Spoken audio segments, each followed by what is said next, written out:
Hello everyone, আসসালামু আলাইকুম। কেমন আছো সব? আশা করছি সবাই ভালো আছো। আলহামদুলিল্লাহ আমিও ভালো আছি। চলে আসলাম তোমাদের মাঝে নতুন একটি ব্লগের মাধ্যমে। ব্লগটি ভালো লাগলে লাইক কমেন্ট শেয়ার করবা আর আমার চ্যানেলটি সাবস্ক্রাইব করবা। আর দেখো এখানে আমি একটু ঢং করতেছিলাম, যদিও আমার চুল অত বড় না, তারপরও আমি এই চুল নিয়ে একটু ঢং করতেছিলাম। আর তোমরা এটা নিয়ে কেউ কিছু বলবা না, কারণ তোমাদের সামনে যদি ঢং না করি তাহলে ঢং কার সামনে করব বলো? তো আমার শুধু একমাত্রই আছো তোমরা, ক্যামেরা অন করে তোমাদের সাথে একটু ঢং করি। তাছাড়া পার্সোনালি তো আমার এইখানে আমার আশেপাশে কেউ নাই যে আমি তাদের সামনে ঢং করব। তাহলে চলো মেন ভিডিওতে যাওয়া যাক। ফ্ল্যাশব্যাক। একটা মজার কথা শেয়ার করি।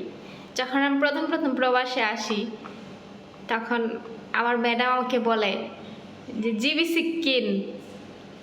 আর আমি তো বলদের মতো চাইয়া রইছি, সিক্কিন আবার কি তারে কয়, সিক্কিন কি তা? এখন আমি আর কিছু দিতে পারি না, আমি মনে করেন যে বলদের মতো চাইয়া রইছি।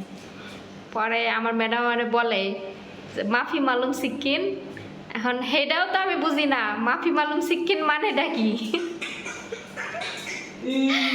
তারপরে আমারে একদিন কয় যে জিবি জিবি ডাব্বা মাই।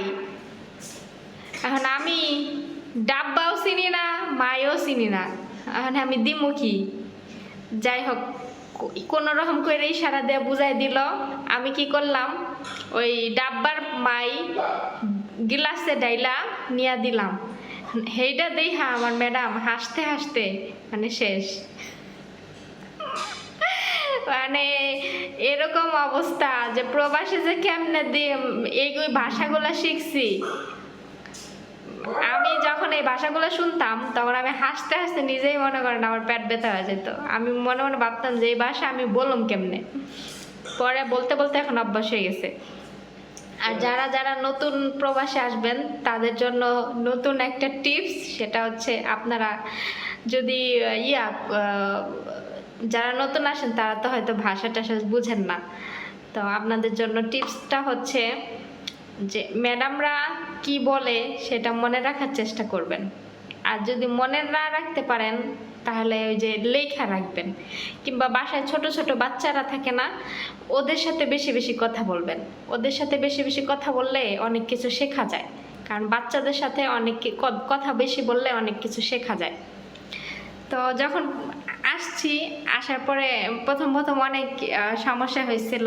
তো বাচ্চাদের কাছ থেকে শিখছি, তারপরে ঠিক হয়ে গেছে। আর ম্যাডামরা তো অনেক ভালো, সব কিছু বুঝাই দিছে। আর নিজেকেও মানে সেভাবে মেনটেন করে চলতে পারছি, তেমন একটা মানে প্রবলেম করি নাই। কারণ আর সব বাসা তো এক না, কেউ সবাই তো শিখাই দিতে চায় না। আর নিজেকে প্রতিষ্ঠিত করার জন্য হলেও কিছু করা দরকার, সেটা দেশেই হোক আর বা প্রবাসেই হোক। আর দেশে কি কাজ করব বলেন? পড়াশোনা তো তেমন করি নাই, আর যে পড়াশোনা করছি এই পড়াশোনায় আমাদের দেশে কোনো কাজ নাই, চাকরি নাই।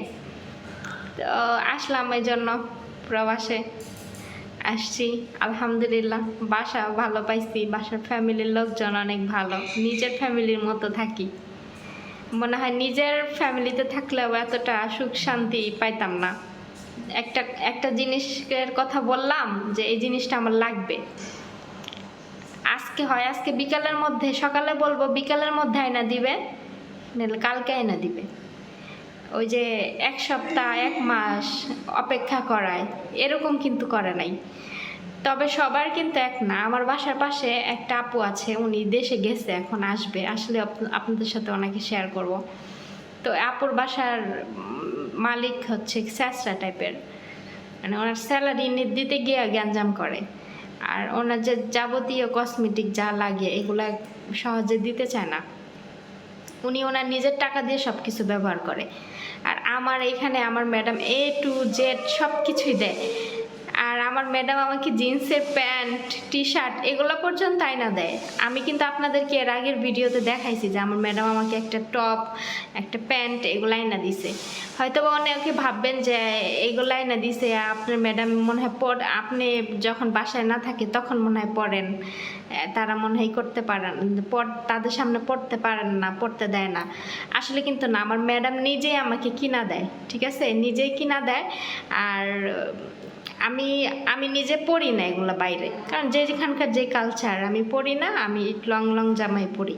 আর টপগুলো আমি মাঝে মাঝে রাতে একটু রুমে বসে পড়ি, পরে একটু ওই যে টিকটক বানাই এগুলাই করি।